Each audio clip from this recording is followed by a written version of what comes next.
हमारा आज का सवाल है, अरे सर आप फंगल के पीछे पड़े हुए हैं जबकि हर घर में छोटे बड़े सब बुखार में पड़े हुए हैं, सबकी प्लेटलेट्स डाउन हो रही हैं, इस बारे में कुछ रहनुमाई करें। लोकेशन दिल्ली, एज 25, नेम आसिया बेग। हाँ ठीक है आपकी बात कि इस टाइम हर घर में कोई ना कोई बुखार में पड़ा हुआ है। तो इस टाइम कॉमन तो वायरल है, लेकिन कुछ केसेस डेंगू के भी हैं और कोई टाइफाइड के हैं।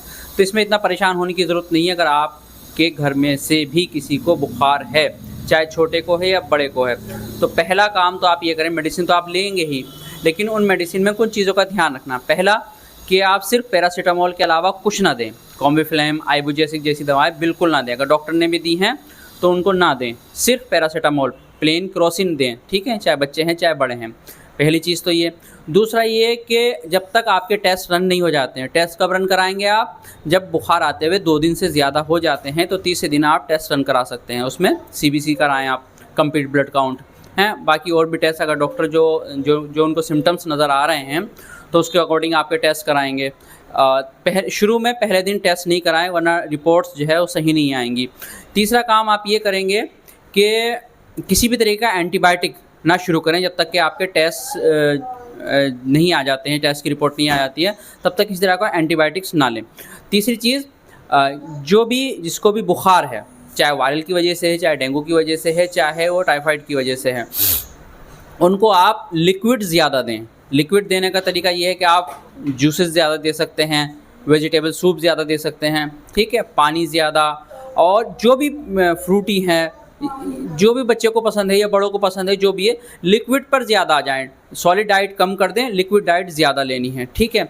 अगर प्लेटलेट्स आपकी कम हो रही हैं तो उसमें भी परेशान होने की कोई ज़रूरत नहीं है। यहाँ पर एक बात का ध्यान रखें कि जो नॉर्मल प्लेटलेट्स काउंट हैं, हटो बेटा, 1.5 लाख से लेके 4.5 लाख तक है, ठीक है। लेकिन अगर आपकी प्लेटलेट्स काउंट 1 लाख भी है तो भी परेशान होने की ज़रूरत नहीं है। इवन 90,000 है, 80,000 है, तो भी कोई परेशान होने की ज़रूरत नहीं है, बशर्ते कि आपको वॉमिट ना हो रही हो, बच्चे को या बड़े को वॉमिट नहीं हो रही है। अगर वॉमिट हो रही हैं तो फिर थोड़ी परेशानी हो सकती है, अगर नहीं तो 80,000 भी हैं तो इतना परेशान होने की ज़रूरत नहीं है।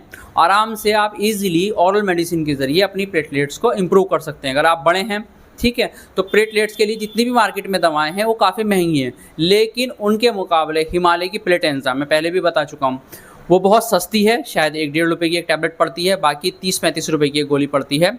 जितनी भी प्लेटलेट्स के लिए मार्केट के अंदर दवाएं हैं, चाहे वो कैरिपिल है, चाहे वो प्लेटकोस है, ये सब महंगी दवाएं हैं, लेकिन इन सब के मुकाबले में प्लेटेंजा उन सबसे बेहतर काम करती है हिमालय की, और उससे बहुत बेहतर है और सस्ती भी है, ठीक है।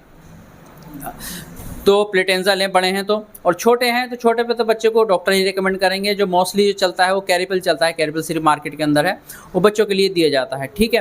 तो 80,000, 90,000, 1 लाख, 1 लाख से थोड़ा ऊपर तक बिल्कुल भी घबराने की ज़रूरत नहीं है। कोई आपको डरा रहा है तो बेवकूफ़ बना रहा है, बिल्कुल परेशान होने की नहीं। ओरल मेडिसिन से, जो भी आपकी मेडिसिन चल रही हैं, ठीक है, नहीं, उससे ही आपकी प्लेटलेट्स नॉर्मल हो जाएंगी विदिन 5 डेज़, ठीक है। हाँ, अगर आपकी प्लेटलेट्स 30,000 हैं, 40,000 हैं, 50,000 हैं, तो थोड़ी परेशानी पड़ सकती है पेशेंट को, अदरवाइज़ तो इसमें कोई परेशानी की बात नहीं है। हाँ, एक चीज़ का और ध्यान रखें, अगर आपका प्लेटलेट काउंट बहुत ज़्यादा डाउन हो गया है, आपने जब किसी भी लैब से टेस्ट कराया है और वहाँ से आपका 30,000, 35,000, 40,000 आ रहा है, तो मेरा मशवरा ये है कि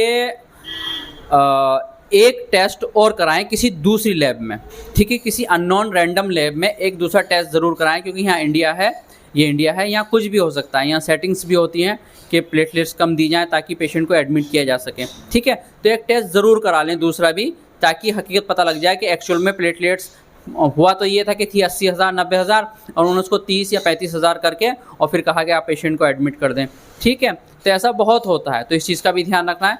अदरवाइज़ तो कोई ऐसी परेशानी की बात नहीं है। बच्चे को बुखार है, बड़े को बुखार है, तो 6-6 घंटे के टाइम से आप उनको डोज देते रहें जो भी डॉक्टर ने उनको दी है, और बुखार को तेज़ ना होने दें। बस चीज़ का ध्यान रखना है कि 102, 103 से ऊपर बुखार नहीं जाना चाहिए। अगर 102 या 3 से ऊपर बुखार जा रहा है तो बच्चा हो या बड़ा हो, उसके सिर पर गीले करके, पानी में गीला करके कपड़े की वो पट्टी को रखना है, ठीक है। इस चीज़ का आप ध्यान रखें।